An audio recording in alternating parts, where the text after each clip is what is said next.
बुढ़ापा में बेटे का दर्द। मेरा एक लड़का था, लेकिन वो अभी मेरे साथ नहीं रहता। तुम्हारी तरह बड़ा हो गया है ना, तो अब उसको माँ की ज़रूरत नहीं। अब दिन ही कितने बचे हैं और ज़्यादा भूख भी नहीं लगती, तो मेरा गुजारा चल जाता है। इंसान अपना बचपन कभी नहीं भूलता। यही तो वो समय होता है जब वो बिना कुछ सोचे सिर्फ अपनी छोटी सी दुनिया में मस्त रहता है। बारिश का सड़क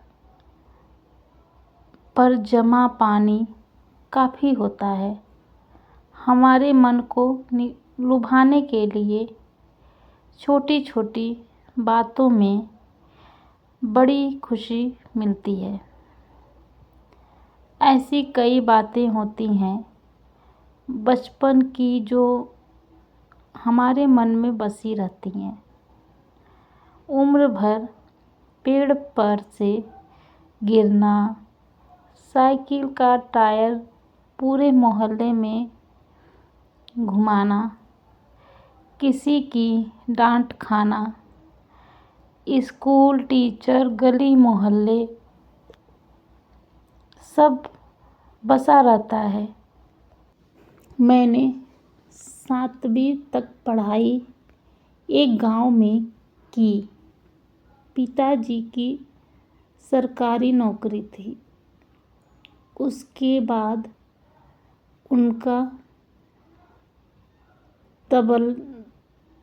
तबादला किसी शहर में हो गया। उन्होंने उसके लिए कोशिश भी की। वो चाहते थे कि मेरी और मेरी बहन की शिक्षा उसके बाद किसी अच्छे स्कूल में हो। खैर, उनकी मेहनत का परिणाम उनको मिला और तबादला हो गया। मुझे याद है, बीच सत्र में स्कूल को छोड़कर हमें जाना पड़ा था। उस समय बचपन में मुझे इस बात का पता नहीं था कि बाद में उस जगह, उस गांव को इतना याद करूँगा। तब मैं इसी बात से खुश हो रहा था कि हम नए घर, बड़े शहर जाएंगे। कई साल बीत गए, लेकिन फिर भी वहाँ जाना नहीं हुआ। जाते समय पापा और मम्मी ने आस पड़ोस को यह वादा तो किया था कि हम आएंगे, मिलेंगे, लेकिन वो कभी हुआ नहीं। आज मैं 20 साल बाद फिर उसी गांव से होकर गुजर रहा था, तो मुझसे रहा नहीं गया। मैंने अपनी गाड़ी उधर घुमा ली।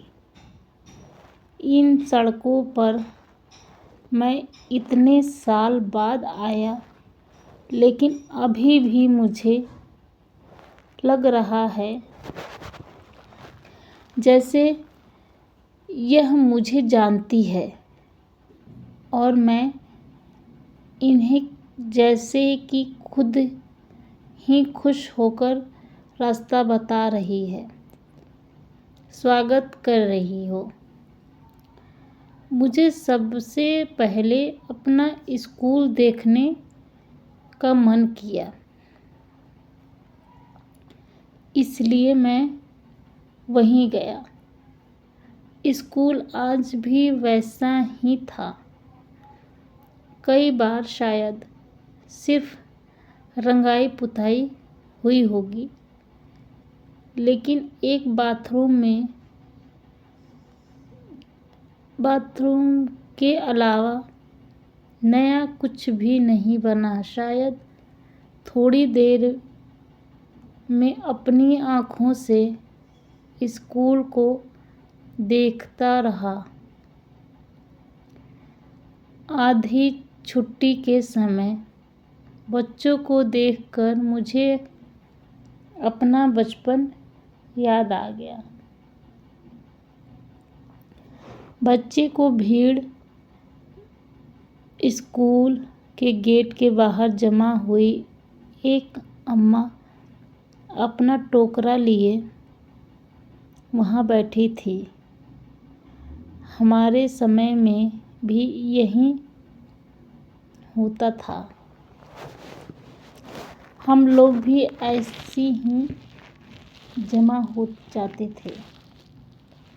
टोकरा लिए हमारे समय पर कोई आता था।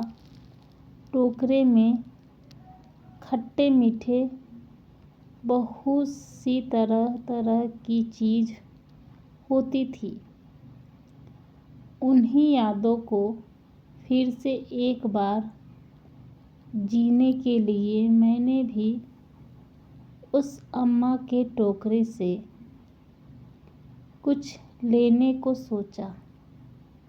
मैं फिर एक बार बच्चा बन उस अम्मा के टोकरे की ओर चला।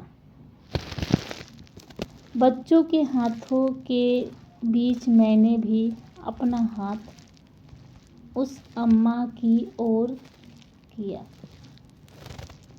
अम्मा ने ऊपर मुँह कर मुझे देखा और पूछा कि क्या चाहिए। चेहरे पर झुर्रियाँ, आँखें को मीच कर बार बार वो देखती थी चेहरा। मुझे जाना पहचाना लगा। मैंने पहचाना कि यह वही है जो हमारे समय पर भी आती थी। पहले से ज़्यादा बूढ़ी हो गई थी, इसलिए मुझे पहचानने में थोड़ा समय लगा। इतना समय बीत गया, लेकिन आज भी यह उसी स्कूल के बाहर अपना टोकरा लिए आती हैं। यह सोचकर मुझे थोड़ा आश्चर्य हुआ। समय जैसे उनके लिए रुक गया हो। बचपन में उनसे बात नहीं की, बस जो चाहा वो लिया और खाया। आज उनको देखकर उनसे बात करने को मन किया। वो मुझे नहीं पहचानती शायद, लेकिन मुझे लगता है मैं उन्हें अच्छे से जानता हूँ। कुछ देर में इन्हीं ख्यालों में तब तक स्कूल की घंटी बजी और उनके आसपास मंडराते बच्चे वापस अपनी क्लास की ओर भागे। अम्मा भी अपना सामान समेट रही थी। मैंने उनसे कहा, अम्मा अभी तक आती हैं, हमारे समय में आप आती थी। उन्होंने अपनी हिलती गर्दन और झपकाती पलकों से मेरी ओर देखा। कान से कम सुनता था। शायद इतना कहने पर भी उन्होंने फिर एक बार मुझसे पूछा, क्या कहा? माफ़ करना, थोड़ा कम सुनाई देता है। मैंने फिर वही बात दोहराई। अम्मा को सुनकर बहुत अच्छा लगा, बहुत खुश हुई। मुझसे कहा, खुश रहो बेटा, ऐसे ही तरक्की करते रहो। इतना कहकर उन्होंने मेरे सर पर हाथ रखा। फिर वो अपने काम में लग गईं। सामान समेटने में मैंने पूछा, अम्मा आप अभी तक आती हैं? आपके घर में कोई और नहीं है? अम्मा बोली, नहीं है, अभी मेरा एक लड़का था, लेकिन वो अभी मेरे साथ नहीं रहता। तुम्हारी तरह बड़ा हो गया ना, तो अब उसको माँ की ज़रूरत नहीं। लेकिन मुझे को दिक्कत नहीं, वो खुश रहे। बस मेरे अब दिन ही कितने बचे हैं और ज़्यादा भूख भी नहीं लगती, तो मेरा गुजारा चल जाता है। कभी स्कूल के बाहर, कभी पास के बाज़ार में जितना होता है करती हूँ, और फिर यहाँ आती हूँ तो इन बच्चों को देखती हूँ तो मुझे अच्छा लगता है। अपनी बात ख़त्म करते ही उन्होंने कहा, अच्छा बेटा, खुश रहो। इतना कहकर वो जाने लगी।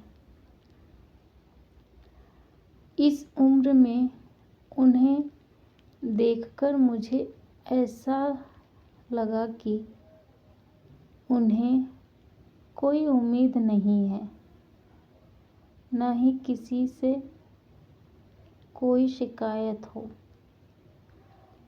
उनके बेटे के बारे में मैंने सोचा कि और पूछूं, लेकिन फिर मैंने यह सोचकर नहीं किया कि क्या पता उन्हें तकलीफ़ हो।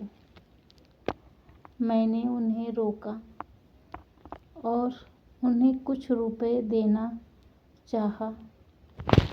पहली बार उन्होंने बेनम से ना कहा। मुझे पता था उन्हें उसकी ज़रूरत है। कुछ देर बाद मानी और उनकी आँखों से अब आंसू आने लगे। इस उम्र यह सब देखना कितना पीड़ादायक होगा। अगर हमारे माँ बाप हमारे बचपन में हमें ना संभालते, जब हम बेबस थे, तब शायद कोई बड़ा ही ना हो पाता। लेकिन जब उन्हें ज़रूरत होती है, तब अगर हम ना उनके साथ ना हो या उन्हें 2 वक्त का खाना भी ना दे सके, तो इससे बड़ी कोई शर्म की बात नहीं। मुझे यह सोचकर सुकून आया कि अच्छा हुआ मैं अपने बचपन के स्कूल गया। मैं कोशिश करता हूँ हर महीने उन्हें कुछ रुपए भिजवाने की। आपको यह कहानी कैसी लगी हमें कमेंट कर ज़रूर बताएं। इसी तरह की अच्छी कहानियाँ आप यहाँ पर पढ़ सकते हैं। यहाँ उपस्थित शिक्षाप्रद कहानियाँ आपका मनोरंजन करने के लिए साथ दिशा भी देंगी। तो बने रहिए हमारे साथ और हमारे प्रयास को सफल बनाएं। धन्यवाद दोस्तों। आप हमारे चैनल को भी सब्सक्राइब कीजिए।